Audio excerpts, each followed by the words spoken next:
कविता एक आयुर्वेदिक औषधि है, जितनी पुरानी उतनी ही गुणवती कहलाएगी। अरे अंग्रेजी की दवा नहीं जो एक्सपायर हो जाएगी, अरे अंग्रेजी की दवा नहीं जो एक्सपायर हो जाएगी।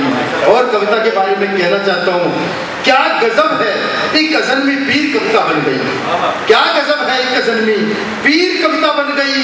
हाथ की मेरी हर एक लकीर कविता बन गई, 100 कविता संग में उठता कविता संग में, यूं लगे जैसे मेरी तकदीर कविता बन गई, यूं लगे जैसे मेरी तकदीर कविता बन गई। और कहता हूं कि हंसाया खूब लोगों को किया परिहास कवियों ने, हंसाया खूब लोगों को किया परिहास कवियों ने, कभी हो प्रेम में पागल रचा मधुमास कवियों ने, पड़ी जब भी जरूरत तो कलम ने आग उगली है, कलम की नोक से बदले सदा इतिहास कवियों ने, कलम की नोक से बदले सदा इतिहास कवियों ने। और हमारे पार्षदों ने भी इतिहास बदला है, अग्रवाल समाज का नाम रोशन किया है।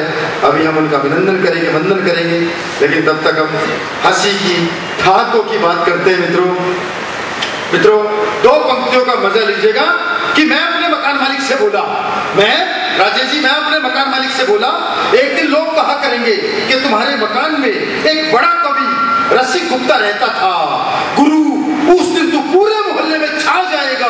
बोला शाम तक किराया नहीं दिया तो वो दिन आज ही आ जाएगा। और हमारे एक विदेशी मित्र बोले तुम्हारे यहाँ गंदगी ही गंदगी पड़ती दिखाई, जबकि हमारे यहाँ सफाई सफाई। मैंने कहा तुम तो कीड़े मकोड़े कॉकरोच सब तल के खा जाते हो मेरे भाई, इसीलिए रहती वहां इतनी सफाई, इसीलिए रहती वहां इतनी सफाई। और बाकी रही बात सफाई की, हाँ हम में से कुछ नालायक सड़कों पर कूड़ा फेंकते हैं, लेकिन माँ बाप को घर में रखते हैं, और तुम लोग कूड़े को घर में रखते हो और माँ बाप को सड़कों पर फेंकते हो।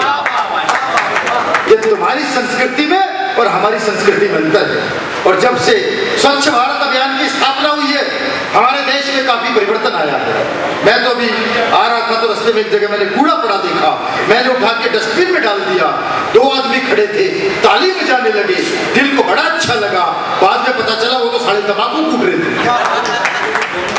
कई बार ऐसी गड़बड़ियां हो जाती है, हमें ऐसा लगता है कि तंबाकू कूटा जा रहा है, तो हमें ऐसा ना लगे कि तंबाकू कूट रहा है, हमें ऐसा लगे कि तालियां बजा रहे हो। एक बार तालियां बजा के दिखाओ आप, बिल्कुल एक बार तालियां बजा दें इन कवियों के लिए।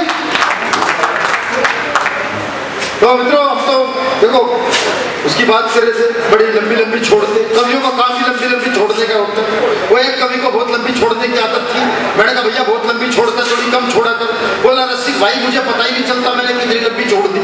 अरे मैंने कहा मैं तुम्हारे साथ रहता हूँ, जब ज्यादा हो जाएगा तो मैं खांस दूंगा, कम कर लेना। बोला जी ठीक है। मैं उसे प्रोग्राम में ले गया, उसने तो जाती छोड़नी शुरू की। बोला भाई साहब आज जब मैं आ रहा था तो रास्ते में मैंने 100 फुट लंबा सांप देखा, मैं तुरंत खांसा। बोला जब नजदीक गया तो मैंने देखा वो 80 फुट लंबा है। मैं फिर थोड़ा खांसा। बोला भाई साहब मुझे फिर भी यकीन नहीं हुआ, फिर मैं एक फीता लेके आया और मैंने फीते से नापा तो वो 60 फुट लंबा सांप निकला। मैं फिर थोड़ा खांसा। तो बोला भाई साहब किसी के खांसी हो, किसी के दमा हो, अपना इलाज कराओ, अब तो फीते से नप चुका, बिल्कुल नहीं घट सकता। तो कई बार ऐसी स्थितियां होती है। सुशील साहिल जी जिनके एक निवेदन पर हम यहाँ उपस्थित हो जाते हैं, जो मुझे लगता है कि 50 से अधिक संस्थाओं में अध्यक्ष, कार्यकारी अध्यक्ष बने जाने कितनी भूमिकाएं निभा रहे हैं। हनुमान धाम की परिकल्पना संकल्पना के जो है वो एक स्थायी स्तंभ हमारे होते हैं, कार्यकारी अध्यक्ष होते हैं सुशील दयाल जी, और हमारे बड़े भाई होते हैं, और उनका आदेश हमारे लिए अध्यादेश के समान होता है। उनके एक आदेश पर हम इतना प्रेम कहाँ से आया बोली।